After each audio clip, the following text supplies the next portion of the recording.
I'm a piece of garbage. For the 3 years Ezra was my boyfriend, when he genuinely loved me, I was a serial cheater. I stayed out all night and treated his heart like something to scrape off my shoe. But the second month after he dumped me, regret hit me like a freight train. I chased him all the way to London to beg for forgiveness, only to find him with his arm around another Omega, dismissing me with the same casual cruelty I'd once shown him.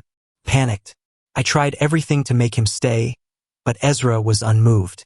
That is, until I fell deep into my rut and threatened to go find an Omega to relieve the pressure.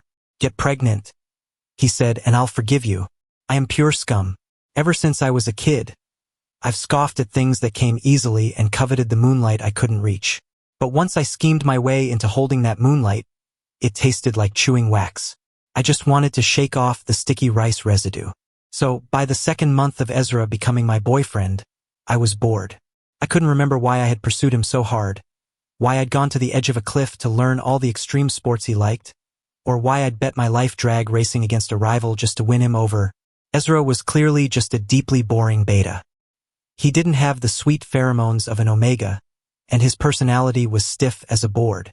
After I tricked him into moving back to the States with me, all he did was wait at home for me to get off work. He acted like a live-in housekeeper, cooking, cleaning, taking care of me. It was lifeless. Occasionally, he'd smell the cloying scent of others on me and come to me crying, asking which Omega I'd been with. I was sick of his sensitive paranoia, so I decided to make his suspicions come true. In the third month, I cheated. The first time I didn't come home. I slept with an Omega whose name I didn't even know. Fueled by pheromones, we went at it all night. That night, Ezra called me over 100 times. From midnight until noon the next day. I didn't answer a single one. When I finally went home, I didn't even bother to cover the hickeys. I walked right up to him, seeing his red-rimmed eyes, and patronized him. Babe, alphas have ruts. You're a beta, so you can't understand, but you have to be considerate. Ezra bit his lip until it bled and said something absurd. He understood. I assumed he was just shocked into submission, so I laughed it off. Relying on the fact that he couldn't leave me, I got worse. By the third year of our relationship, I couldn't count the number of times I cheated on my fingers and toes combined. After another night out with an Omega, my conscience pricked me. So I bought a crate of expensive cherries and brought them home. Ezra was very obedient this time. No crying, no screaming, no begging for an explanation. He just glanced faintly at the hickey on my collarbone and lowered his eyes. He stood up, his shadow looming over me, and stepped closer. He backed me into a corner until the burning cigarette in my mouth was almost touching his chin. Then he raised those peach blossom eyes, now completely void of emotion.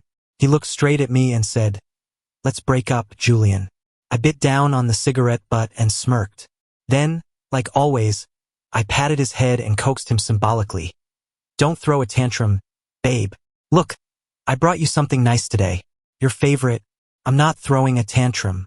"What?" I said, "I'm serious about breaking up, Julian." The cigarette slipped from my lips, sparks scattering across my coat and onto the floor. But I only froze for 3 seconds before hooking my lips into a casual smile again. "Ezra, don't you get tired of saying that?" "Yeah, I am tired. That's why I'm leaving." Ezra's face darkened, showing not a trace of playful anger. "I've had enough of waiting for you every single night for years. I've had enough of your cheating, of you trampling on my heart over and over. So, starting today, we're done." He shoved the villa keys into my coat pocket, turned around, and dragged out a suitcase he'd already packed. His eyes were full of finality. I stood there, stiff, unable to process it. It wasn't until he was about to step out of the courtyard gate that I smashed the keys on the ground and stormed out, roaring a threat.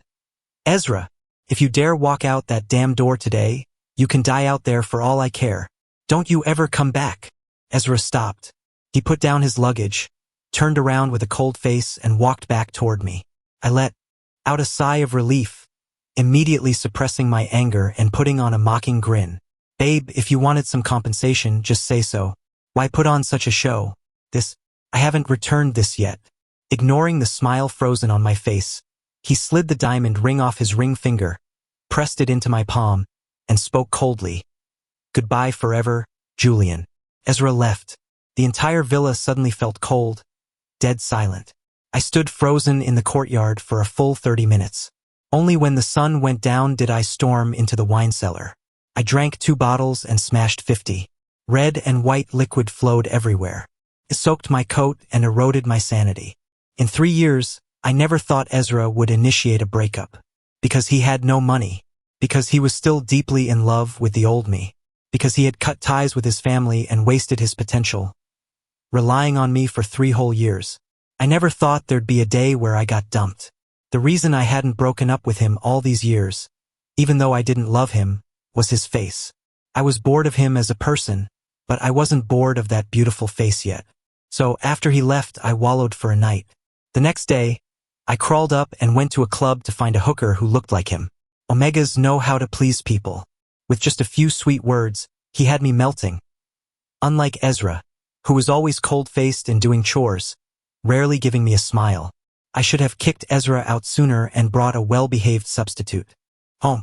For the first week Ezra was gone, I stayed home with the substitute for 3 straight days, living in a haze, unaware of day or night. Finally, my assistant, Young, kicked my door in, fished me out of the mess, and forced me to change into a suit for work. He paid off the substitute. I didn't stop him. I let him go. After all, a fake might look like the real thing, but they are worlds apart. This Omega wasn't Ezra. Ezra wouldn't smile so cheaply, so fawningly. Regrettably, I hadn't even had time to see how he performed in bed before I let him go. He was, after all, the white moonlight I had chased for over 6 months to get. At first, I couldn't bear to touch him. Later, I was willing, but every time I saw his muscles, which were more defined than mine, I felt insecure. Insecurity killed my mood to continue. Eventually, I cheated. The soft, fragrant bodies nestling in my arms gave me a greater sense of conquest. Ezra became a decoration in the house. Over the years, he cried and made scenes, but I always remained calm, watching him go crazy like a detached spectator. I didn't feel sorry for him. I didn't rely on him for my ruts, didn't crave his pure love. I just treated him as a perfect housekeeper. So I believed that it wouldn't take long. I would completely forget this person. I messed up the new company project. When my dad saw my dark circles worse than a panda's, he almost had a stroke. He backhanded me across the face. I pushed my tongue against my cheek, rolled my eyes, and didn't bother arguing. I let him curse me out, calling me mud that can't be plastered to a wall, saying I ruined my life over a beta. Once I sent the old plague god away, I explained to my secretary, I don't love Ezra anymore. Seriously, trust me. Young rolled his eyes at me too. He came over, undid my messy Windsor knot, and tied a new one. His expression seemed to say, I believe you, my ass. I persisted, explaining that Ezra was just my housekeeper, and anyone would be unaccustomed to losing their personal servant. He nodded perfunctorily, telling me to say whatever I wanted. It wasn't until just before leaving work that he handed me a phone number. He warned softly, don't do something you'll regret for the rest of your life, Mr. Brooke. That string of digits was Ezra's new number. I stomped on it a few times, tore it to shreds, and viciously threw it into the trash can. Who does he think he is? I, Julian Brooke, have lived 20-something years and have never gone back for seconds. Especially not for someone who humiliated me and dumped me. That night after work, I went to a bar to get drunk, hugging an Omega just like always, living it up. But when I returned home in the early morning, the lifeless villa made me freeze in my tracks for a full 2 minutes. Everything in the house was a mess. The cherries I kicked over last month were still scattered in the corner, rotting and shriveled. Lying in the cold, giant bed in the middle of the night, I woke up in pain. Clutching my stomach, I grabbed my phone and subconsciously dialed the number I had memorized at a glance. I only realized what I'd done after the call connected. I had called Ezra. Hello? It was noisy on the other end. I didn't know where the hell he was, but the music was deafening. I bit my lip, hesitating on what to say. Just before he lost patience and hung up, I said, It's me. Ezra fell silent. The pain was making me delirious, so I gave in to the primitive urge in my brain and started playing the victim. Ezra, my stomach hurt so bad. Come see me. We're already broken up, Julian. Cold sweat dripped from my forehead. I gritted my teeth, wanting to continue feigning ignorance to make peace. When I heard a coquettish voice, Master Johnston, who are you talking to? Why didn't you tell us there was another Omega? Don't tell me we're about to be caught in bed. The phone slipped from my hand, and I froze. Having spent years in the club scene, how could I not recognize that sound? But I could barely believe my ears. I stood there in shock for a long time before angrily grabbing the phone and screaming, Ezra, you dare find an Omega behind my back? Do you have a death wish? I got up and smashed every fragile object in the room, creating a symphony of destruction. Ezra heard me going crazy, but he remained iron-hearted. He was calm. Julian, even if you died right now, it wouldn't have a dime to do with me. Soon, only the cold beep-beep sound remained. Before my consciousness faded, I collapsed onto a pile of glass shards, my stomach churning with cramps, along with my heart, which was being brutally crushed. When I opened my eyes the next day, I was in the hospital. Young was guarding the bedside, working on his laptop. I grabbed him by the collar, eyes bloodshot, demanding, Did Ezra bring me here? Where the hell is he? It wasn't Ezra. Young pushed up the glasses I had knocked askew, looking helpless. He's thousands of miles away in London. How could he bring you to the hospital? I went to your house because you didn't show up for work again. I didn't listen to the rest. I ripped the 4-needle out of my arm and rushed out of the hospital, straight to the tarmac. The private jet soon arrived in London. Fighting dizziness and nausea, I got off the plane and went to find him based on the address Young sent. A hidden, exclusive lounge. It was filled with all kinds of sickeningly sweet pheromones, making me physiologically uncomfortable and unsteady on my feet. But I didn't give up. Holding on to my last breath, I pushed open the private booths one by one, searching. I didn't believe Ezra cheated. He loved me so much. He loved me enough to endure for 3 years, forcing away every fling I had. How could he find a new lover in the second month after breaking up? Impossible. Absolutely impossible. There seemed to be a string in my brain pulled tight, ready to snap at any moment. I stumbled to the innermost booth, exhaled a breath of stale air and kicked the door open. The moment I saw Ezra downing drinks with his arm around an Omega, the emotions I had suppressed for 2 whole months exploded completely. I rushed in and smashed every bottle in the booth. Cracks, bang. Complete mess. I scared off all the screaming Omegas in the room. Ezra watched me go crazy with a cold face, saying nothing. I rushed forward, grabbed him by the collar, on the verge of a breakdown, and hissed through gritted teeth, Did you sleep with them? Ezra raised an eyebrow and smiled lightly. So what if I did? Didn't I learn it from you? A taste of blood surged in my throat. I was so angry I wanted to vomit blood, but he was relentless. The day after we broke up, I found a group of Omegas and did everything in this booth that you did out there. Enough! Shut up! Hearing the end of it, I couldn't hold it back and vomited blood, staggering back until I tripped over the sofa. The moment before I passed out, even I didn't understand. It was just possessiveness at work. So why did my heart hurt to the point of suffocation? Ezra sent me to the hospital. When I opened my eyes and saw him, I felt emboldened again. I scrambled up and clutched his sleeve, begging for reconciliation. As long as you come back, I'll forgive everything you've done. We can live happily like in the beginning, okay? Ezra laughed out of anger. He grabbed my wrist and asked, Then what about all the times you cheated? Alphas and betas are different. You don't have money, and you don't have ruts. You don't understand the temptations we face every day. I knew it was shameless to say, but that's how it was in our circle. 9 out of 10 rich alphas cheat, and the remaining 1 is bankrupt. You can't blame me. Me coming back to chase you is already a huge charity. You should quit while you're ahead.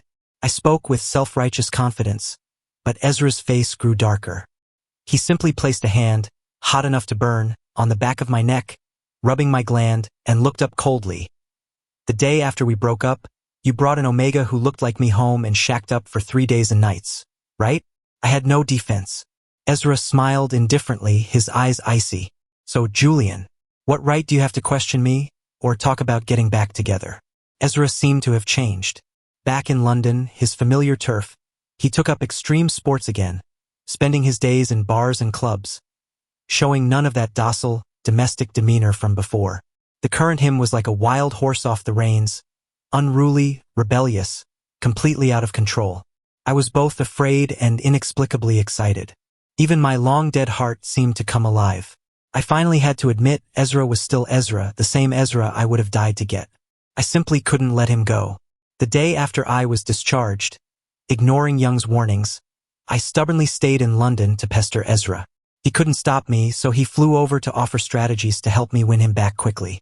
But Ezra was far harder to chase than he was 3 years ago. He claimed once bitten, twice shy. He watched my attempts to make him stay while holding an omega in his arms, looking at me like I was a clown performing a show.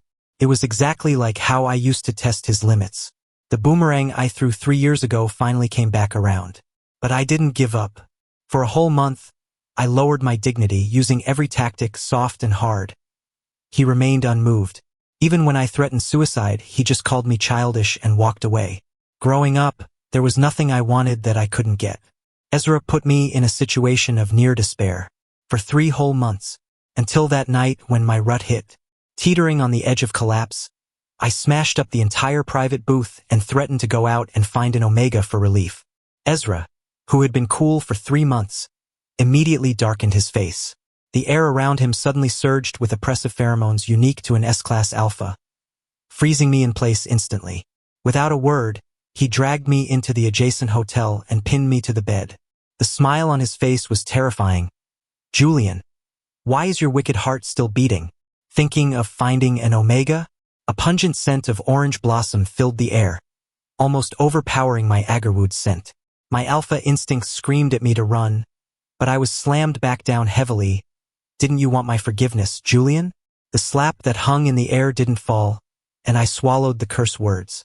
On my lips, I stopped struggling, my Adam's apple bobbing as I probed. "You're willing to sleep with me? You forgive me? If it's you, even unpleasant alpha pheromones, I can tolerate them." Ezra gave an ambiguous laugh. "Of course I'm willing."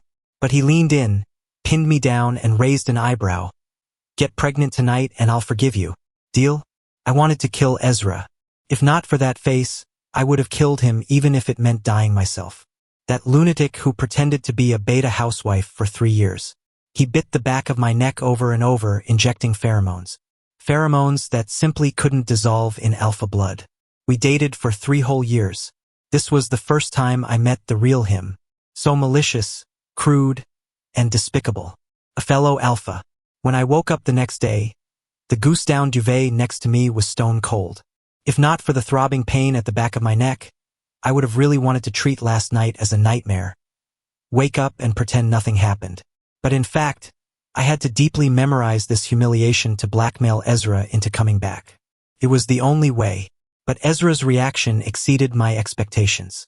He indeed stopped frequenting the clubs, but he also refused to acknowledge a relationship. When I struggled into his office, he just chuckled, leaned in, and teased. It was just a one-night stand. "Didn't you do that all the time, Julian?" I was nearly driven mad by his nonchalant attitude. I rushed forward and grabbed his collar tight. "What the FCK do you want? You bit me, you slept with me, you get pregnant." Ezra stopped smiling, his face devoid of any joking intent. "I told you, only if you carry a child can I take responsibility for you, Julian." The blood in my body froze instantly. Just as I clenched my fist to vent my anger, Ezra pulled out a property inheritance agreement and explained slowly. "To be with you, my old man demands that you birth a child to hand over to him." I exploded on the spot. "Inherit what property? I can f***ing afford to support you. Just come back to the States with me. In the past, I cut ties with my family and gave up my inheritance for you, and look how I ended up." Ezra leaned in, grinding against my swollen, aching gland, his eyes frosty. "This time, you have a baby and I'll support you. Consider it compensation for the 3 years you owe me. Okay?" Ezra knew I was in the wrong, knew I was stubborn, and knew I would do anything to get what I wanted. After the 3rd time I caught him on a blind date with a suitable omega, I flipped the table right there and compromised through gritted teeth. Things had come to this. I couldn't walk away empty-handed. I was willing to give up my company back home and stay in London for him temporarily. And by the time my dad got the news and flew over to kill me, I was genuinely pregnant. It is very difficult for an alpha to conceive.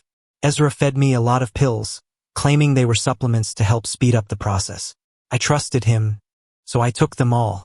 Then, when he pressed upon me late at night, I had less and less strength to resist. I could only let him play with me as he pleased, just like I had treated those omegas back then. Utterly cruel. My weakening body made me suspicious, but Ezra stubbornly reassured me there was no problem, saying it was just a side effect of pregnancy. I still trusted him, until that night when he bit the back of my neck, desperately injecting alpha pheromones into my gland. I finally realized, too late, those pheromones that should have repelled me were actually merging into my blood. Ezra, what the hell did you feed me? My eyes were splitting with rage. I rolled over and got up, strangling him with all my might, nearly going insane. But the force I exerted wasn't even a tenth of what it used to be.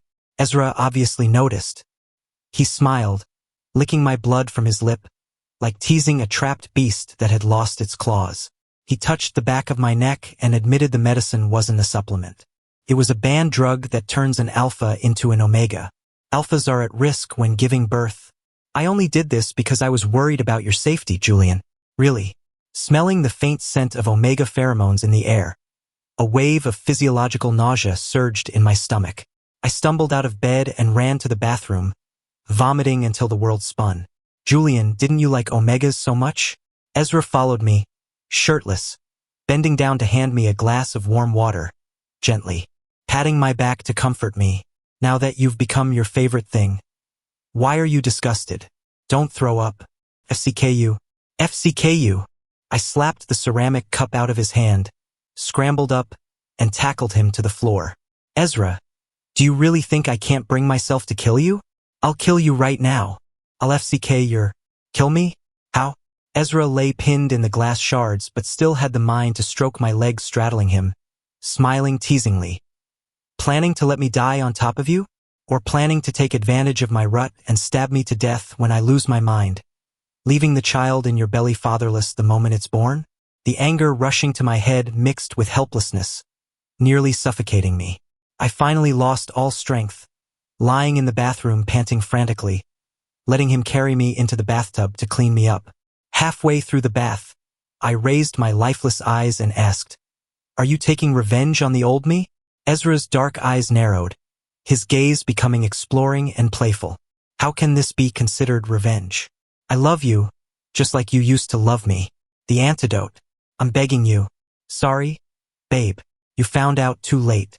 His voice was very soft, but like a life-claiming ghost pronouncing a death sentence. Wanting to turn back into an alpha now? Absolutely impossible. Ezra put an inhibitor collar on me. Unterrible, uncuttable, leashed around my neck like a dog collar, under the pretext of protecting me from danger.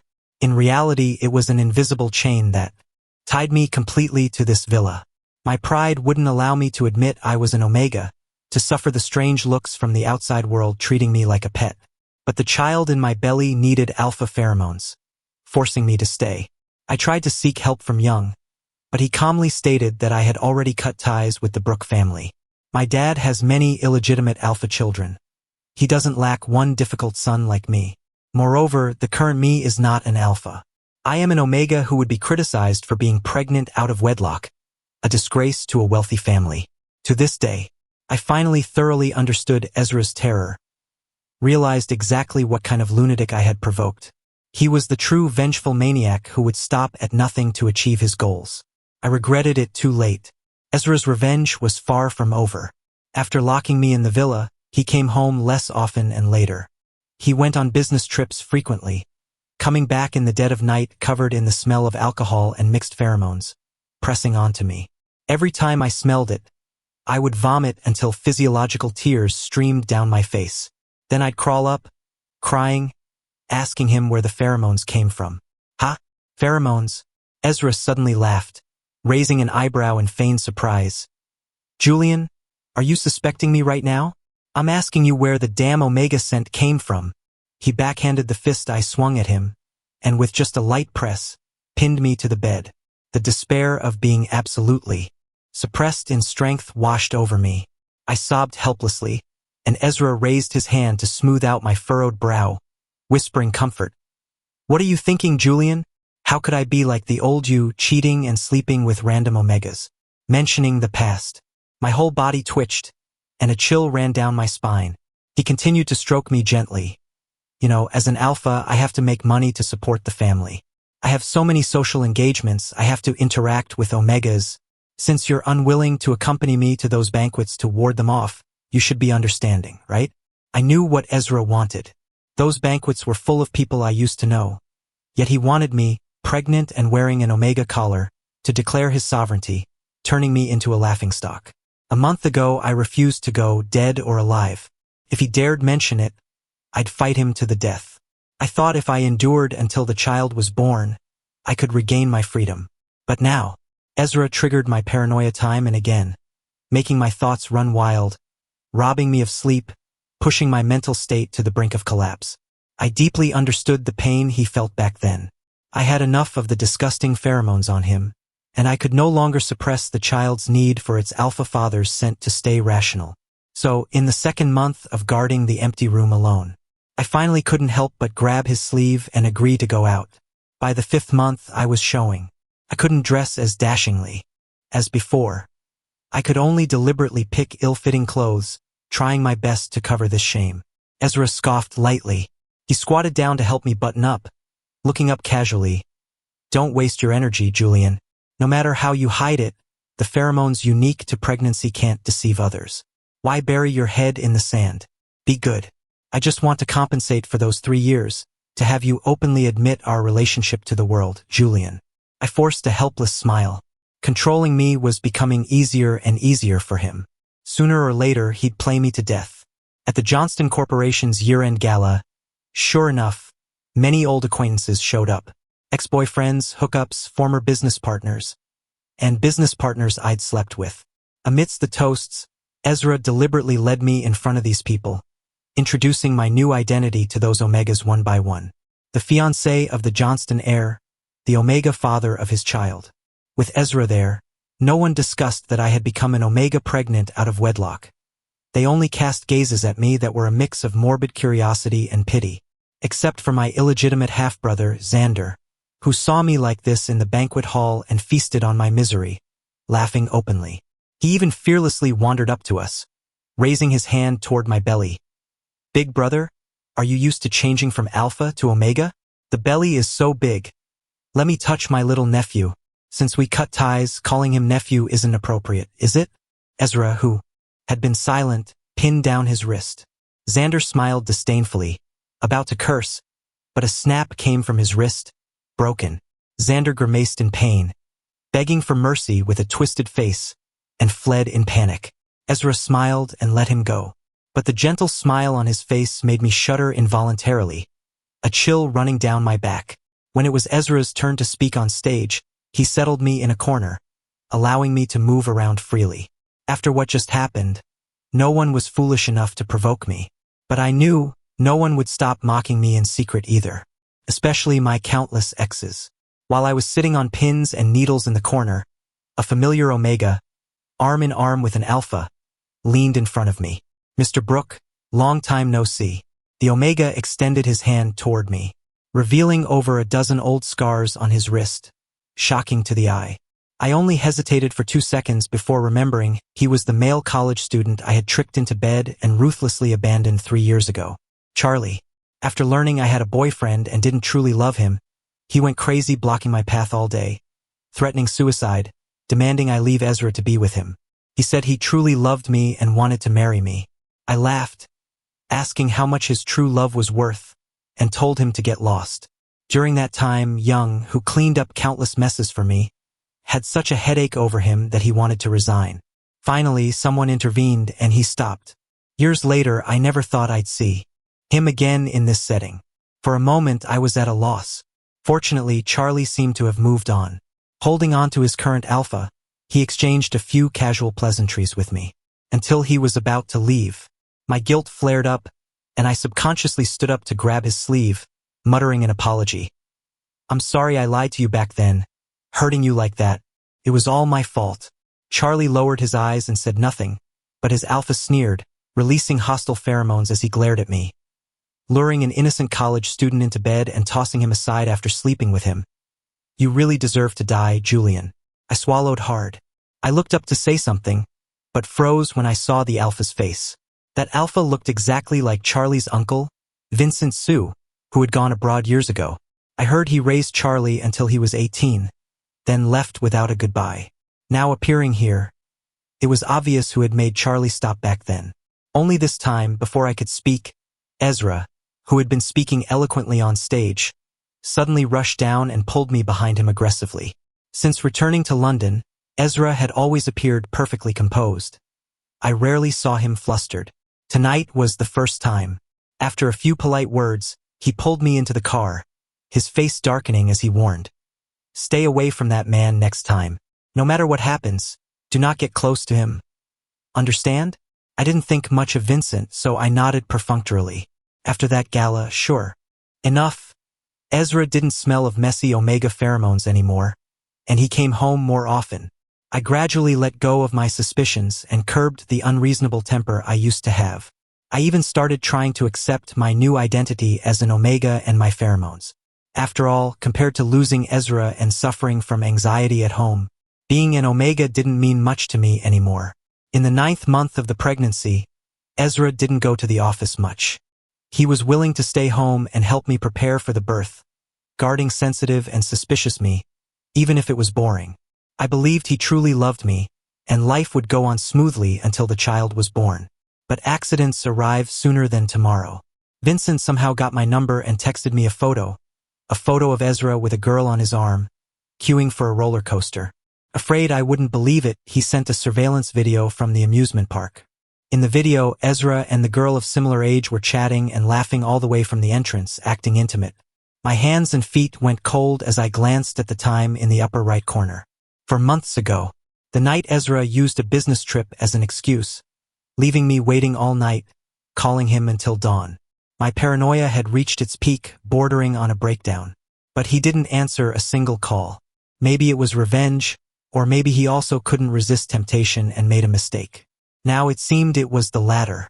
If it were revenge, he wouldn't need to hide the girl's existence. Projecting the old Ezra onto him, I suddenly found it hard to breathe.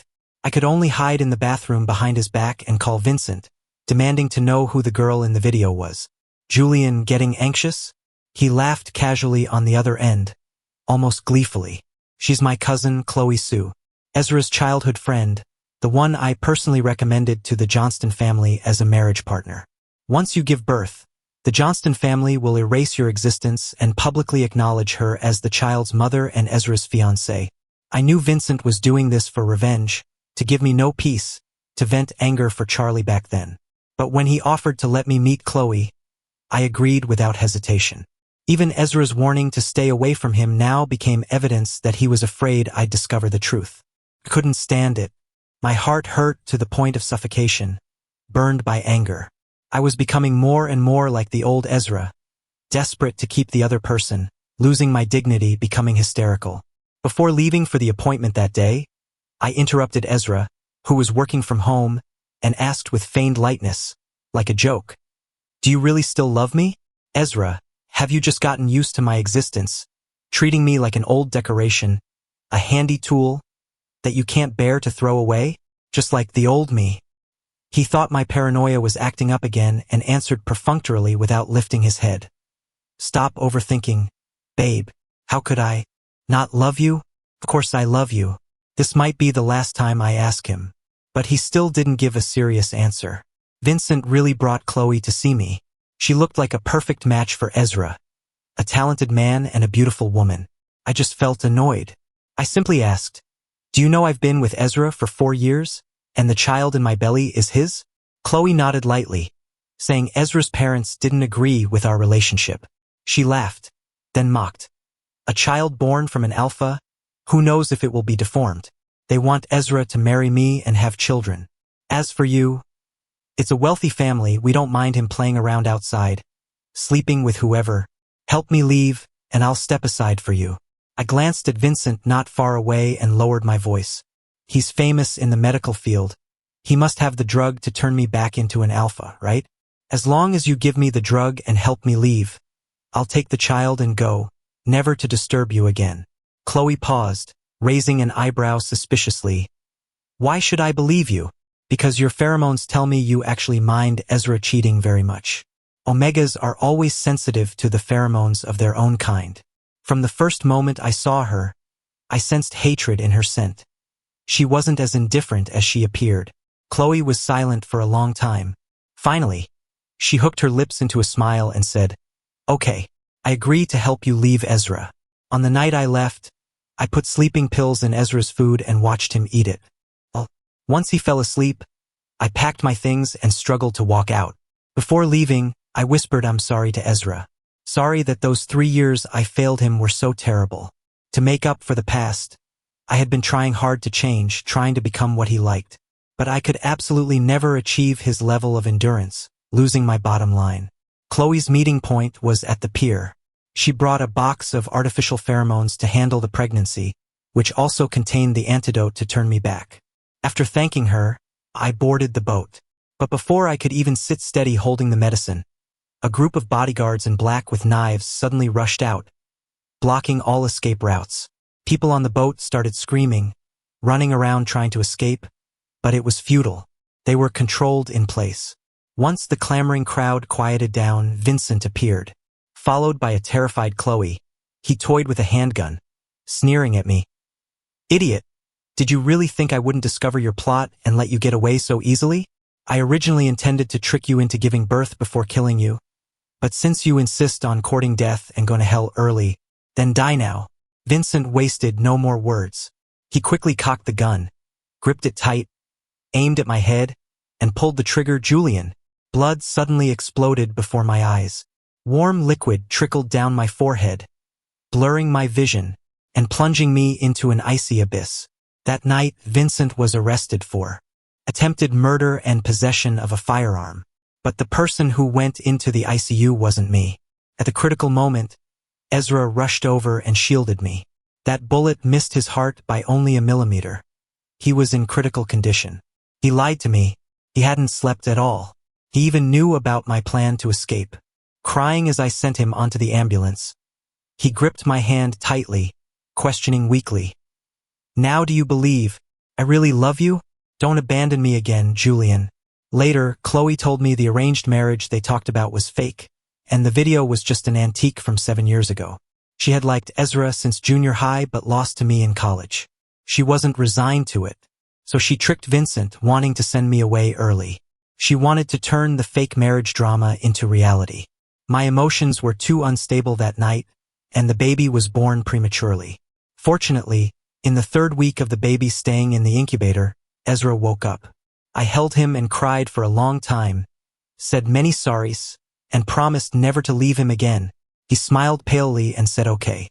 He apologized to me too, saying he deliberately provoked me before, deliberately made me feel guilty. But after experiencing life and death, all past grievances seemed like fleeting clouds. We decided to live well in the future, live every day well, and never betray each other. I thought we would be happy forever this time. Until that day, I looked through the hospital window and saw Vincent, who should have been in prison. I heard him laughing and teasing. "You dead psycho, using your life to leash that piece of trash. Was it necessary? I really don't get what's worth it." Ezra glanced at him, toying with the safety charm I had prayed for, and smiled casually. "Of course it's worth it." Epilogue. Ezra's perspective. I knew Julian earlier than he imagined. Before he took a liking to my face and passionately pursued me, I had already set my sights on him. He was too dazzling, elegant, and luxurious, too arrogant, like a Maine Coon cat forever standing in the light looking down on all living things. I hated that kind of thing. So during that time, I thought of 100 ways to break his pride, lock him up, and turn him into a plaything. Just like those disobedient pets that scratch people. Lock them up and torture them for a few meals and they'll be fine. Nothing can't be tamed by torture. But all these disgusting, twisted thoughts stopped the day he turned back and smiled at me. That day, I suddenly understood. I didn't hate the light. I just hated that the light never shone on, never favored me. Julian was the first beam of light willing to stop for me. I am an illegitimate child. I grew up in dark corners, hating people and things that were born noble and radiant. Like my older brother.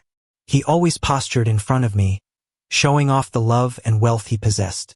He loved to take out lots of Lego car models, deliberately asking if I wanted them, then kicking the toys and me into the ditch.